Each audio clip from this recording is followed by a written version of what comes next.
The term education is derived from two Latin terms, that is educare and educere. Educare means to nourish, to mold, to bring up, to train, etc.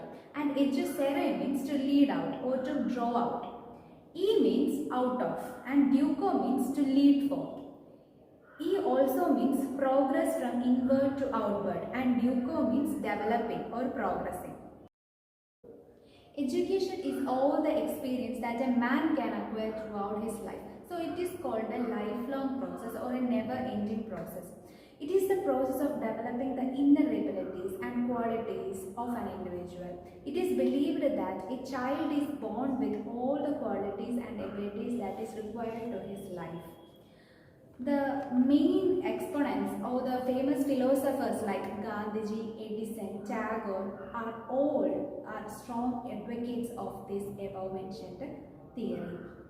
Education leads the individual from darkness to light, ignorance to knowledge, from wickedness to righteousness, and from falsehood to truth. In short, education nourishes us like a mother, directs us like a father, and guide us to reach our destination like a teacher. Now we discuss about definitions on education. According to Gandhiji, by education I mean an all-round drawing out of the best in child and man, body, mind and spirit. Swami Vivekananda says education is a manifestation of divine perfection already in man. Kaudalya, the great Indian statesman and lawgiver, said education means the training for the country and love for the nation. Dr. S. Radhakrishnan said education is a training to the intellect, refinement of the heart and discipline of the soul.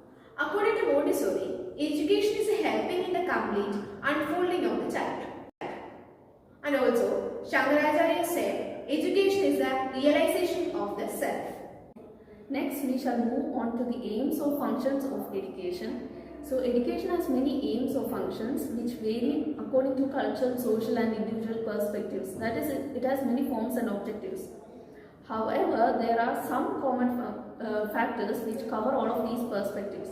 These functions help individuals to identify their talents, develop them efficiently through specialized programs and opportunities, and help them choose their life according to their choice or status. So we shall discuss each function one by one. The first aim or function of education is character formation. Character formation is one of the most important aims of education, and it was stressed even from the beginning of our culture. Eminent philosophers like Socrates and Pestalozzi, John Dewey, they all said without development no man can become an educated man. And eminent personalities from India like Gandhiji and Tagore, they also stress this function of education. And according to them, if there is chaos, injustice or indiscipline in our society, it is because of the lack of men of good character. The second function or aim of education is personality development. Now what is personality? Personality is the totality of the base of an individual or the behavior of an individual.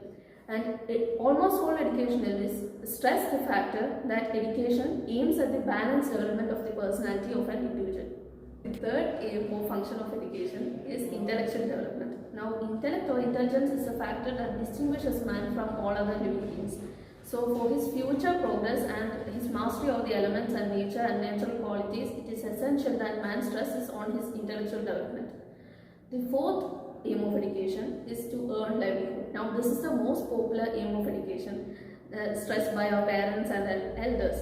So, education aims at training men and women to earn their own livelihood according to their abilities. The fifth or most important aim or function of education is physical development. So, in order for men to gain their needs or satisfy his hunger or to satisfy his goals, it is essential that he has a strong and healthy body. So, education aims at providing men and women in adequate physical training, to provide the adequate physical. The sixth aim or function of education is acquiring knowledge. Now, Francis Bacon said that knowledge is power, and then Socrates later followed with his quote that knowledge is power by which things are done. Now, knowledge gives the mind the strength to act and helps to develop it. It also trains the individual's physical, mental, social, intellectual and moral qualities. The next point or the function or aim of education is the development of moral qualities or moral development. Now, by moral development, we mean an acquisition or possession of moral qualities to obey moral laws, like respecting our teachers, our elders, and personalities, or any great personalities in any field. The eighth point or the eighth function or aim of education that we now stress upon is cultural development. Now, culture is a factor that links man to his ancestors. Cultural development gives men the knowledge or the training to obey his culture, his traditions, his history, and to understand the stories of his villages and ancestors. Aim or function of education is social development. Now, man is a social animal, and in most occasions or most time we see him engaged in social environments. Hence, it is very essential that he trains his social quality, and education aims at providing the training to develop these social qualities and adjust to social needs. The next, our 10th aim or function of education is spiritual development. Now, Shankaracharya said that education is the realization of self. So, education aims at finding the soul within himself and to lead a spiritually sound life. The 11th point or function or aim of education is leisure aim. Now, the 21st century man has a lot of time because he can do things that what his ancestors took hours to do, like communication.